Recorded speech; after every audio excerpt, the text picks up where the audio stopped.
Acabei de ter o desprazer de ouvir o pronunciamento do governador do meu estado, em que dizia que não vai cumprir a promessa de reabertura da atividade econômica, do comércio, conforme ele havia prometido há semanas já vinha prometendo isso aos sergipanos há algumas semanas. Não vai cumprir e pior, além de empurrar com a barriga, nos enrolar por mais uma semana à frente, ainda alertou que vai colocar a polícia para cima daqueles que desobedecerem a ordem dele, aqueles que tentarem lutar pela própria sobrevivência. Lamentável. Lamentável especialmente porque os números, não a ideologia, não a política, mas os números provam que são os trabalhadores que estão no dia a dia na sua atividade profissional que estão se contaminando muito menos, quase nada, em relação àqueles que estão presos, confinados em ambientes fechados dentro das suas casas. O Sindicato de Postos já falou que tem um baixíssimo índice de contaminação. O Sindicato de Indústrias, o Sindicato de Construção Civil, o Sindicato de Supermercados já comprovaram com números e estatísticas. Isso é fato e não tem achismo. Quem está trabalhando não está se contaminando. E quem está ficando em casa, estas pessoas sim, têm se complicado com o Covid-19. Mas como se não bastassem os sergipanos darem esse grito de dizer isso está errado, vocês estão condenando pessoas à morte, à doença. Vamos pegar um exemplo de prática de gestão pública de outro lugar? Olha só a pesquisa que eu fiz. Esse aqui é o último boletim que nós temos de ontem, da Prefeitura de Aracaju.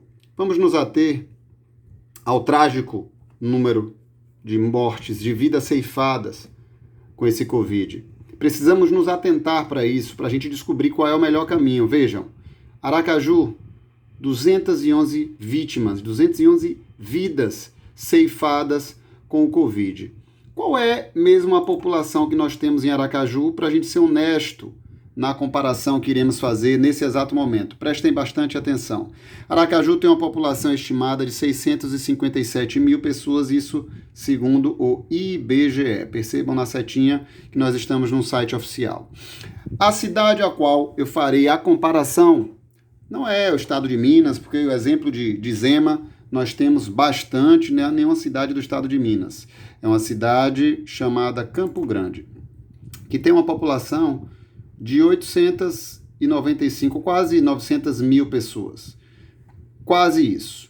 Bom, fazendo-se essa comparação, a gente precisa fazer no mínimo uma regra de 3, né? Porque a proporção da população é diferente. Então, Campo Grande tem uma população 1,36 vezes maior do que a população de Aracaju.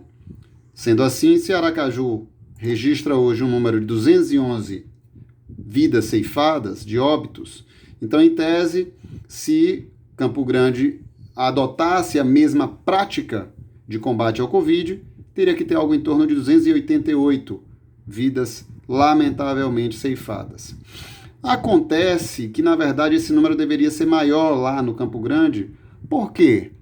Porque Campo Grande, ele resolveu não fechar o comércio. Olha só essa matéria. Ele passou apenas pouco mais do que 15 dias. Foi somente aquele final do mês de março, do susto, né, e início de abril. Logo no início de abril, já estavam, comércio de Campo Grande reabre. Só com todas as devidas cautelas, obviamente, né? Então, abriu shopping, abriu restaurante, como estão abertos até hoje lá em Campo Grande. Então, esse número que a gente tinha aqui, se Aracaju fechada teve 211, Campo Grande aberta e com a população maior, deveria ter mais do que 288 vidas ceifadas ou óbito, correto? Pois é, então vamos voltar à reportagem e aí eu vou trazer para você os números de óbitos do Campo Grande, que não fechou o comércio por tanto tempo assim, não confinou pessoas em casa por tanto tempo assim. Olha só essa matéria.